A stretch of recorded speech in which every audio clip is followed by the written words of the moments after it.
इंतकाम की आग। अंजलि तड़के 3 बजे नींद से चौंकी। कमरे में एक अजीब सी खामोशी थी। घबराकर उसने बिस्तर के बगल रखी टेबल लैंप जलाई। बिस्तर पर विक्रम नहीं था। कमरे का दरवाजा खुला हुआ था। दिल दहलने लगा। वह उठी और कमरे से बाहर निकली। हॉल की बत्ती जली हुई थी, मगर विक्रम कहीं नहीं दिखा।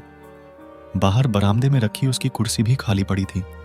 अंजलि को अचानक विक्रम का कल का फोन याद आया। एक गुप्त मुलाकात, कोई खतरा, क्या हुआ होगा?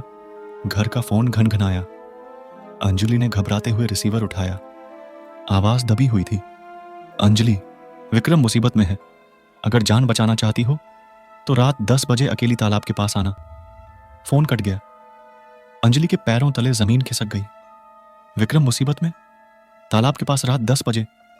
लेकिन कौन था यह फोन करने वाला? और विक्रम को किससे खतरा था? पूरे दिन अंजलि बेचैन रही। पुलिस को भी सूचित नहीं कर सकती थी। पता नहीं कौन जाल बिछा है। जैसे तैसे शाम ढली और रात होने लगी। 10 बजने से कुछ मिनट पहले अंजलि तालाब के पास पहुंची। चारों तरफ सन्नाटा था। अचानक झाड़ियों के पीछे से एक आवाज आई, अंजलि, यहां आओ। डर के मारे अंजलि की सांसें तेज हो गईं। धीरे धीरे वह आवाज की तरफ बढ़ी। झाड़ियों के पीछे खड़ा था विक्रम। उसके हाथ बंधे हुए थे और पास में एक लंबा चौड़ा आदमी खड़ा था, हाथ में रिवॉल्वर लिए। अंजलि, ये वही आदमी है जिसने 5 साल पहले तुम्हारे पिता को। विक्रम की बात अधूरी रह गई। उस आदमी ने जोर से हंसा। बिल्कुल सही, वही मैं। तेरे पिता ने मेरा सब कुछ छीन लिया था। अब तेरा पति भी मेरी तरह तड़पेगा।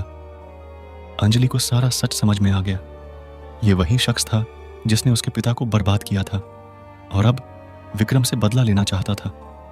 अचानक अंजलि की नजर तालाब के किनारे पड़े एक पत्थर पर पड़ी। उसने झट से उसे उठाया और उस आदमी पर फेंक दिया। आदमी चीखता हुआ जमीन पर गिरा।